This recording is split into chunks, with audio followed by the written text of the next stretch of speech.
Você sabia que existe uma porta em Jerusalém lacrada há quase 500 anos, porque acreditam que o Messias não deve passar por ela? E que até um cemitério foi construído para impedir sua entrada? Ela está ali, silenciosa, imóvel, esquecida por muitos, vigiada por poucos e temida por quem conhece as profecias. A Porta Dourada de Jerusalém, também chamada de Porta da Misericórdia, parece apenas mais um arco antigo nas muralhas da Cidade Velha. Mas por trás de suas pedras caladas, ecoam séculos de expectativa, medo e promessas. Essa é a única das 8 portas da cidade que está lacrada, não por acidente, nem por ruína. Ela foi fechada intencionalmente, selada como se tentassem impedir que o tempo, ou o céu, se completasse. Mas por quê? Segundo o livro de Ezequiel, foi por ali que o próprio Senhor entrou. E por isso diz a profecia: esta porta estará fechada, não se abrirá. Ninguém entrará por ela, porque o Senhor, Deus de Israel, entrou por ela.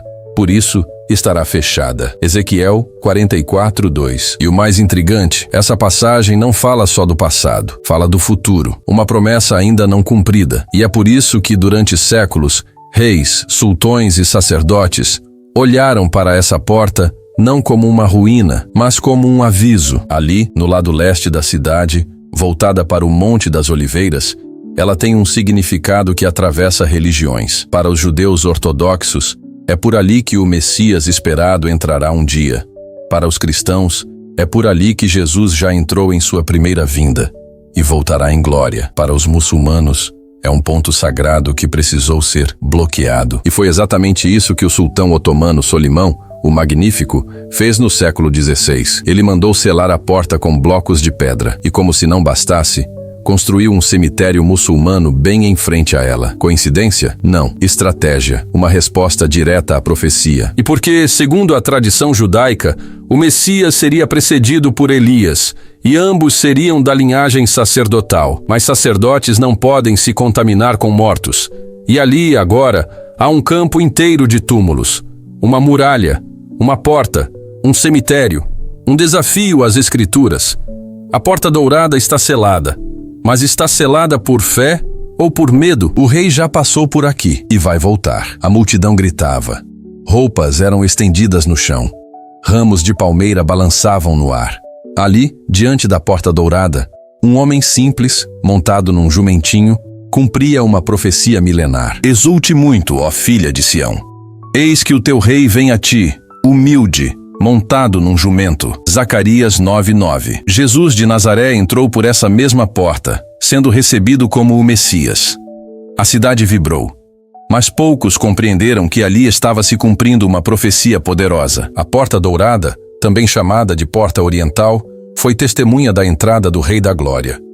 E ainda ecoa nos céus o clamor de outro texto sagrado: levantai, ó portas, as vossas cabeças, para que entre o Rei da Glória. Salmo 24:7. Mas o povo que o aclamava como rei, o rejeitou dias depois como réu. O mesmo Jesus que entrou triunfante por aquela porta, foi crucificado fora dos muros da cidade. A entrada triunfal, a rejeição, a crucificação, tudo isso passa pelas pedras daquela entrada sagrada. E mesmo selada, aquela porta ainda espera, porque a profecia não terminou. Ela apenas entrou em pausa. A fé cristã ensina que Jesus voltará, e muitos creem que voltará pelo mesmo caminho. A entrada de Cristo pela Porta Dourada não foi o fim. Foi o início de algo muito maior, algo que se cumprirá num tempo futuro, quando os céus se abrirem e o verdadeiro rei voltar à Cidade Santa. E essa volta será gloriosa. No ano de 1541, um dos homens mais poderosos do mundo na época tomou uma decisão curiosa. Solimão, o Magnífico, sultão do Império Otomano, mandou selar a Porta Dourada com pedras enormes, fechando-a para sempre. Por quê? A explicação oficial é simples: proteção da cidade. Mas a verdade correu como um sussurro entre os estudiosos. Era medo, medo da profecia. Segundo a tradição judaica, o Messias viria da linhagem sacerdotal e entraria por aquela porta, trazendo juízo e salvação. Solimão, conhecendo os textos antigos, decidiu bloquear o caminho do Messias. Mas ele não parou por aí. Para garantir que nenhum sacerdote judeu ousasse passar por ali, mandou construir um cemitério muçulmano bem em frente à porta. Os sacerdotes, segundo a Torá, não podem entrar num cemitério.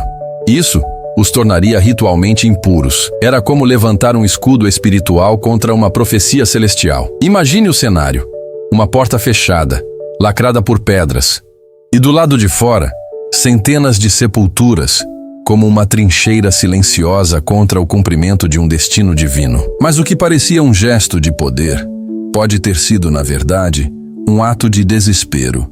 Porque não se pode barrar o que Deus determinou. Nem pedras, nem túmulos, nem impérios. A porta dourada, selada por mãos humanas, permanece aguardando mãos celestiais. Nos livros apócrifos, textos antigos não incluídos no cânon bíblico, há uma cena terna, humana, profundamente simbólica. Joaquim e Ana se encontram diante da porta dourada, após muito tempo separados.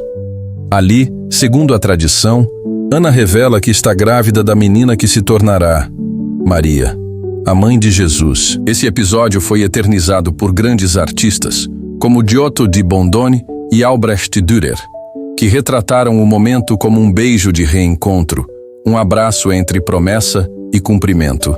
A porta dourada se torna, então, não apenas lugar de profecia, mas de nascimento de esperança. A porta da misericórdia, como também é chamada, presenciou a entrada de reis e o abraço de futuros santos. Foi palco do início de histórias que mudariam o mundo. Enquanto muitos a veem apenas como uma construção em pedra, outros a enxergam como um marco profético, afetivo e espiritual.